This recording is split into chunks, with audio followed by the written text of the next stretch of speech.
नमस्ते दोस्तों, Hindi Mahadev academy online class में आप सभी का स्वागत है। देखिए, आज हम देखेंगे व्यंजन संधि। क्या? व्यंजन संधि। तो व्यंजन संधि में क्या है? यानी व्यंजन वर्ण के साथ जब किसी व्यंजन का मेल हो तो व्यंजन संधि होगी। यदि व्यंजन वर्ण के साथ स्वर वर्ण का मेल हो तब भी व्यंजन संधि होगी।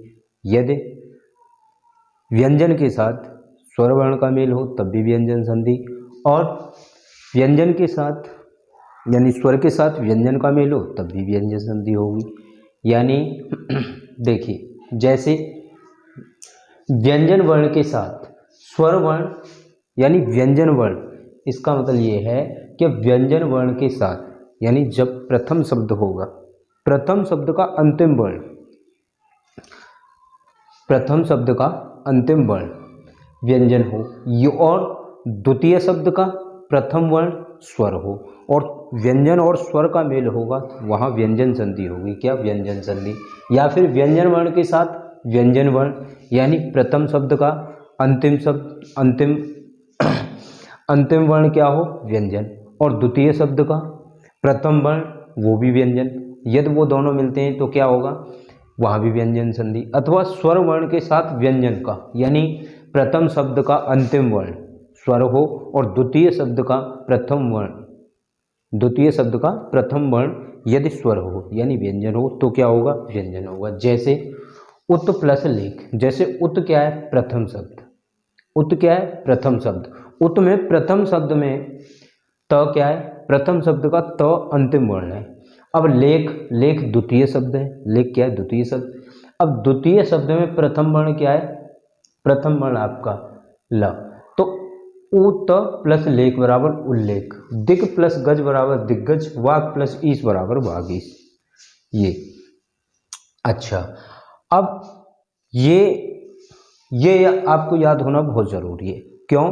क्योंकि यदि आपको ये याद नहीं होगा तो ना तो आप व्यंजन संधि सीख पाओगे, और जब व्यंजन संधि सीख ही नहीं पाओगे तो ना समझ पाओगे, यानी ना समझ पाओगे ना सीख पाओगे।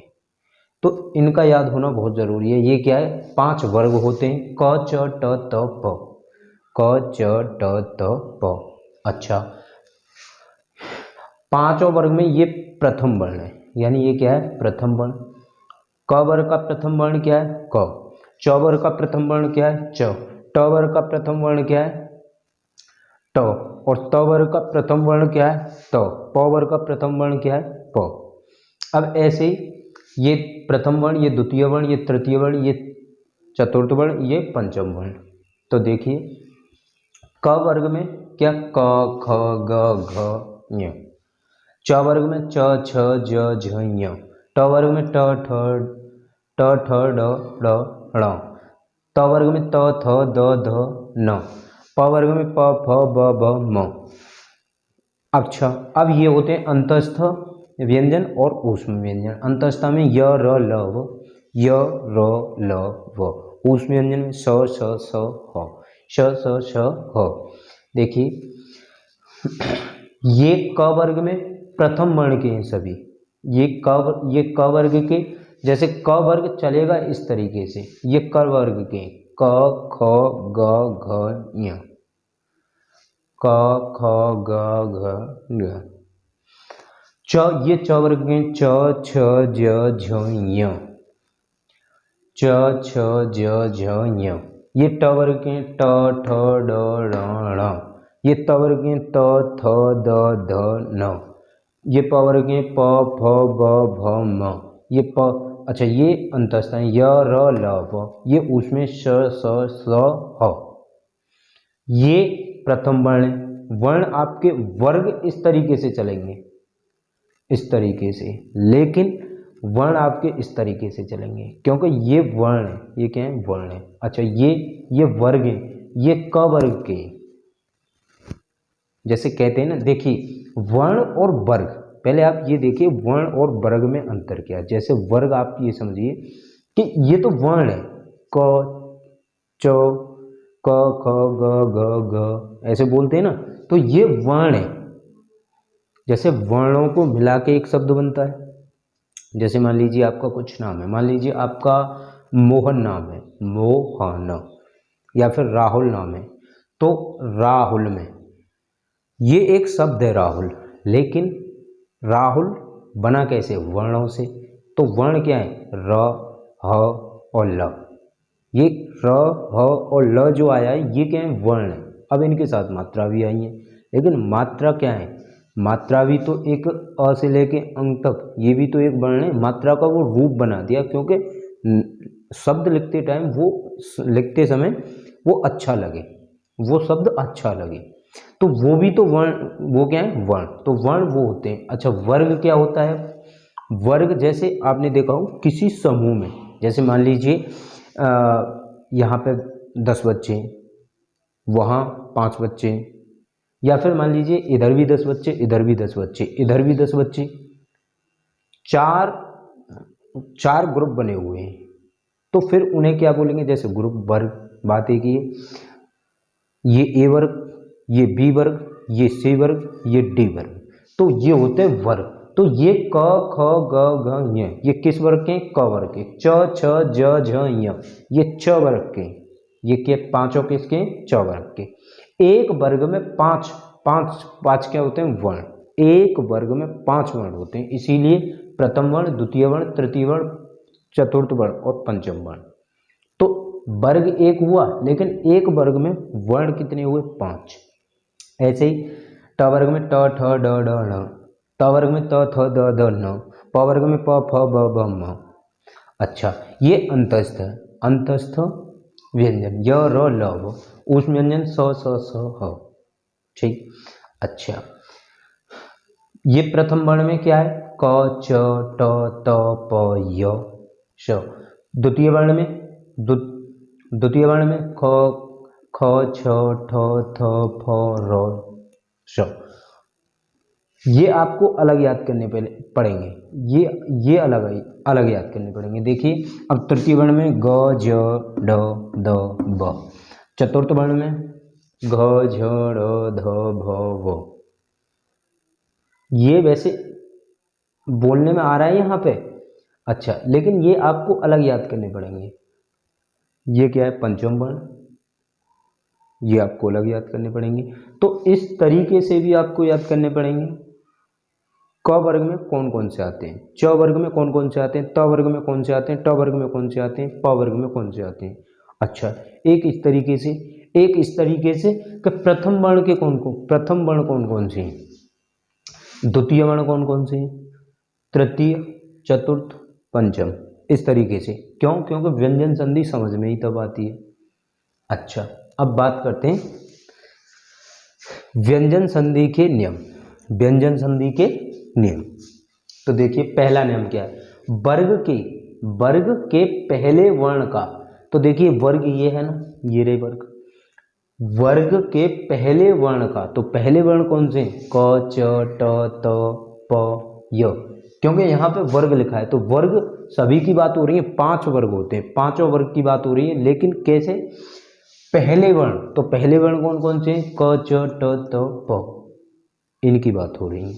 अच्छा, वर्ग के पहले वर्ण का तीसरे वर्ण में परिवर्तन, तो यानी क, च, ट, त, प, ये क्या है? ये पहले वर्ण है, यानी प्रथम वर्ण है। अब ये कह रहा है कि तीसरे वर्ण में, यानी तृतीय वर्ण में परिवर्तन कैसे होगा? तो तीसरा वर्ण क्या है हमारा? तीसरे वर्ण कौन कौन से हैं हर वर्ग का? तो ग, ज, ड, द, ब, ये क्या है? ये हमारे तृतीय वर्ण है। कैसे? तृतीय वर्ण, यानी हर वर्ग में से। तो अब बात करते हैं, तो देखिए यदि क, च, ट, त, प, ये हर वर्ग का प्रथम वर्ण है। कैसा है? 5 वर्ग होते हैं, पांचों वर्ग। देखिए क, च, ट, त, प, वर्ग तो यही होते हैं, क वर्ग, च वर्ग, ट वर्ग, त वर्ग, और ये क, च, ट, त, प, ये प्रथम वर्ण है। कैसे? प्रथम वर्ण। यदि इन प्रथम वर्ण से स्वर मिलता है, क्या? स्वर, या फिर तीसरा वर्ण मिलता है, या फिर चौथा वर्ण मिलता है, या फिर अंतस्थ वर्ण मिलता है, तो ये किस में परिवर्तन हो जाता है? ये क, ग में परिवर्तन हो जाएगा। अब ग क्या है? तीसरा वर्ण। च ज में परिवर्तन हो जाएगा, ज का, यानी च का ज में। ये ज क्या है, तीसरा वर्ण है ना। ट का ड में, त का द में और प का ब में। देखिए ये हर वर्ग के प्रथम वर्ण है, यानी व्यंजन संधि में पहला नियम ये है कि हर वर्ग के प्रथम वर्ण का तीसरे में परिवर्तन कब होगा, लेकिन क का ग में, च का ज में, ट का ड में, त का द में, प का ब में परिवर्तन होगा। लेकिन कब, शर्त होनी चाहिए कि यदि इनसे क च ट त प या तो स्वर मिल जाए तब परिवर्तन होगा, या फिर तीसरा वर्ण मिल जाए तब परिवर्तन होगा, या फिर चौथा वर्ण मिल जाए तब परिवर्तन होगा, या फिर अंतस्थ वर्ण मिल जाए तब परिवर्तन होगा। तो देखिए स्वर तो आप जानते ही हैं, स्वर संधि आपने पढ़ी होगी। अच्छा देखिए स्वर या फिर तीसरा और चौथा, तो तीसरे चौथे क्या कौन से, तीसरा तो ये है ग ज ड द भ, और चौथा कौन सा है, घ झ ड़ ध भ। या तो ये मिल जाए या फिर ये मिल जाए, तो किससे, इनसे क च ट त प, तो इनका परिवर्तन इनमें हो जाएगा क्रम से। ये प्रथम है, ये क वर्ग का यानी क का ग में, च का ज में, ट का ड में, त का द में, प का ब में। इस तरीके से भी आपको याद हो और इस तरीके से भी, तो आप भूल नहीं पाएंगे। अच्छा अब देखते हैं हम जैसे उदाहरण सत प्लस गुण, सत प्लस गुण। तो देखिए सत, तो यहाँ पे क्या है, सत में ये प्रथम शब्द है, सत क्या है हमारा प्रथम शब्द। अच्छा सत हमारा प्रथम शब्द है, तो प्रथम शब्द का अंतिम वर्ण क्या है, तो क्या है, तो। अच्छा देखिए तो हर वर्ग का, यानी तो वर्ग का तो प्रथम वर्ण है, प्रथम वर्ण है। अच्छा गुण, अब गुण में देखिए ग, यानी द्वितीय शब्द में प्रथम वर्ण क्या है, ग। तो ये ग क्या है, ग तृतीय वर्ण है ना। अच्छा ग तृतीय वर्ण है, तो देखिए यहां प्रथम वर्ण से तृतीय वर्ण मिल गया, तो ये त किस में बदल जाएगा, ये त देखिए त द में बदलता है, तो इसीलिए स जैसा है वैसा ही रहेगा, स ये त द में बदल जाएगा, तो ये हो जाएगा। अच्छा अब गुण, तो सदगुण, सत प्लस गुण बराबर सदगुण। ये त किस तरीके से द, ये त बदल के किस तरीके से द आया, उम्मीद करता हूं दोस्तों आप समझ गए होंगे। अब देखिए अच्छा इसको सट प्लस आनंद, सट प्लस आनंद, तो देखिए सट, अब ये सट क्या है हमारा, सट हमारा प्रथम शब्द है, और प्रथम शब्द का अंतिम वर्ण क्या है, ट। अच्छा ट क्या है हमारा, ट हमारा प्रथम यानी प्रथम वर्ण है, देखिए ये ट हमारा प्रथम वर्ण है। अब आनन में द्वितीय शब्द है, आनन द्वितीय शब्द है, द्वितीय शब्द में प्रथम वर्ण क्या है, आ। तो देखिए स्वर मैंने कहा था ना कि क च ट त प से या तो स्वर मेल खा जाए, या तीसरा वर्ण, या चौथा वर्ण, या अंतस्थ वर्ण। तो देखिए यहाँ पे स्वर मेल खा गया ट से, यानी प्रथम वर्ण से स्वर मेल खा गया, तो ये ट प्लस आ, तो ये आ तो जैसा है वैसा ही रहेगा, आ जैसा है। देखिए यहाँ पे ये हो रहा है ना, ये बदलते हैं लेकिन ये नहीं बदलते, ये नहीं बदलते। क च ट त प ये प्रथम वर्ण तृतीय वर्ण में बदलते हैं, यदि ये मेल खा जाए यानी ये मिल जाए तो द्वितीय शब्द में, और ये अपने जैसे हैं वैसे ही रहेंगे, बदलते इनकी वजह से लेकिन ये खुद नहीं बदलते, ये जैसे हैं वैसे ही रहेंगे। तो आनंद, तो सट प्लस आनंद, तो देखिए षडानन, क्या षडानन, क्यों, क्योंकि ये ट किस में बदलेगा, ड में, और ये पीछे आ है, तो ये व्यंजन है, तो ये स्वर आके इसमें मिलेगा तो आ की मात्रा लग जाएगी, षडानन, षडानन। अच्छा उम्मीद करता हूं दोस्तों समझ गए होंगे। यदि समझ में ना आए तो आप कमेंट बॉक्स में कमेंट कीजिए, मैं कोशिश करूंगा इससे भी अच्छे समझाऊं। अच्छा अब देखते हैं, ये भी याद होना चाहिए आपको, अंतस्थ कौन से होते हैं, य र ल व, ऊष्म श स ह। अच्छा अब देखते हैं अन्य उदाहरण, दिक प्लस विजय। तो दिक में, दिक क्या है हमारा, दिक हुआ हमारा प्रथम शब्द, और दिक में यानी प्रथम शब्द में अंतिम वर्ण क है, और क किस में बदलता है, देखिए यहाँ पे क ग में बदलेगा, क्योंकि क प्रथम वर्ण है, तो ये प्रथम वर्ण तृतीय में बदलेगा ग में, तो ये क्या हो जाएगा, क की वजह ग। अच्छा विजय, अब ये विजय तो दिग्विजय। अच्छा क्यों, क्योंकि ये व में स्वर मिला हुआ है और ये ग व्यंजन का व्यंजन ही रह गया, तो इसीलिए यहाँ पे ग आधा है। अच प्लस अंत बराबर अजंत, क्योंकि ये च किस में बदलेगा, देखिए च ज में बदल जाएगा, और अ और अंत ये जैसे हैं वैसे ही रहेंगे, क्योंकि ये बदलते इनकी वजह से बदलते हैं, लेकिन ये खुद ऐसे ही रहते हैं, इनको बदलते हैं, ये प्रथम वर्ण को तृतीय में बदलते हैं। तो अच प्लस अंत बराबर अजंत, भगवत प्लस भजन बराबर भगवत भजन। मैंने सारे वो उदाहरण लिए जो सीधे एग्जाम में आते हैं, बस देखिए सत प्लस भागवान,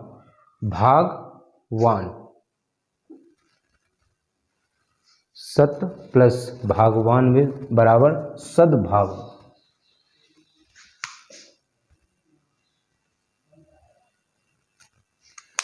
अप प्लस ज बराबर अब्ज, क्या हो जाएगा, अब्ज। वाक प्लस ईस बराबर वागीस, अच प्लस आद बराबर आजाद, सत प्लस गुण बराबर सद्गुण, अप प्लस धे बराबर अब्धे, सट प्लस रिपु बराबर षड्रिपु, दिक प्लस अंत बराबर दिगंत। आपको समझाना ये है, सट प्लस रिपु बराबर षड्रिपु। देखिए सट प्लस रिपु बराबर षड्रिपु। देखिए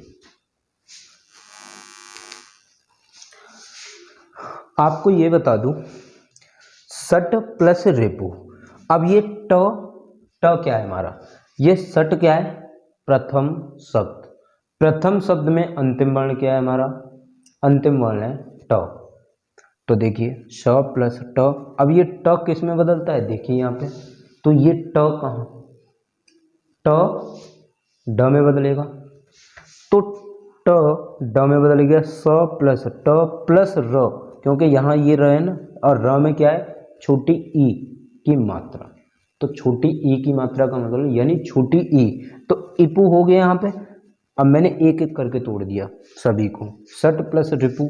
अच्छा ये प्रथम शब्द, ये द्वितीय शब्द, प्रथम शब्द में अंतिम वर्ण क्या है, ट, द्वितीय शब्द में प्रथम वर्ण क्या है, र, अच्छा अब क्योंकि मैंने बताया ना, क च ट त प से यदि स्वर मिलता है, या तीसरा वर्ण या चौथा वर्ण या फिर अंतस्थ, तो यहाँ पे अंतस्थ मिला हुआ है र, देखिए अंतस्थ में य र ल भ, तो अंतस्थ है ना र, तो यहाँ पे ट से र मिला हुआ है, तो ट ड में बदलेगा, अब यहाँ पे र रह गया, क्या र। अच्छा ई इपु यहाँ पे, अब ये र, क्योंकि ये छोटी ई तो इसमें मिलेगी, क्योंकि ये भी व्यंजन और ये भी व्यंजन, ये ड ये भी व्यंजन है, और र अभी ये भी व्यंजन है, क्योंकि ई मैंने इधर निकाल दी ना, यहाँ पे इधर पहुँच गई ई पीछे। तो देखिए अब ये ई यानी स्वर व्यंजन में पहले ये पढ़ रहा है या फिर ये रास्ते में पहले ये है या फिर ये है, तो र है ना, तो ये छोटी ई, तो ये छोटी ई यानी मात्रा का एक रूप होते हैं, ये यानी छोटा बड़ा छोटी बड़ी, ये मात्रा का रूप होते हैं, जैसे ये बड़े की मात्रा, ये छोटी की मात्रा, ये बड़ी की मात्रा, तो ये छोटी ई इस रा में जाके मिलेगी, तो यानी मात्रा, तो रिपु हो जाएगी यहाँ पे, ये क्या हो जाएगी, रिपु। अब ये रिपु यानी सड रिपु, तो ये र जो है, अब ये र यहाँ पे जैसे ये सड्रिप, तो ये सड्रिप जो लिखा हुआ है ना, ये व्यंजन है, लेकिन ये अब ये भी व्यंजन है, लेकिन ये पूरा व्यंजन है, ये आधा व्यंजन है, यानी आधा है। तो ये सड्रिप, ये जो नीचे रा उड़ रहे हैं ना, ये रा पूरा होता है, और ये ड जो है ये आधा है। देखिए यहाँ पे ये आधा है, तो ये सड्रिप। उम्मीद करता हूँ दोस्तों आप समझ गए होंगे। यदि आपके ये समझ में ना आए तो मेरे इसी YouTube चैनल पे एक वर्तनी नाम से चैप्टर पड़ा हुआ है, थोड़ा सा ही, ज़्यादा नहीं, मुश्किल से 7-8 मिनट या 10 मिनट का होगा। मैं उसकी लिंक ऊपर दे दूंगा, आप उसे देखिए। यहाँ पे ये किस तरीके से आया, किस तरीके से होता है, आप उस वीडियो में अच्छे से समझ जाओगे, क्योंकि मैंने उस वीडियो में इन्हीं को पढ़ाया है। र यानी कौन सा पदेन होता है र, कौन सा रेफ होता है र, कौन सा आधा होता है र, कौन सा पूरा होता है र, मैंने अच्छे से उसमें पढ़ाया है। वो वर्तनी के नाम से मिल जाएगी आपको, और वैसे भी मैं आपको वीडियो में लिंक दे दूंगा इसका ऊपर। उम्मीद करता हूँ दोस्तों आप समझ गए होंगे। यदि कोई कुछ समझ में ना आए तो कमेंट बॉक्स में कमेंट करना, मैं और अच्छे से समझाने की कोशिश करूँगा। स्क्रीनशॉट लेना है, स्क्रीनशॉट लीजिए दोस्तों।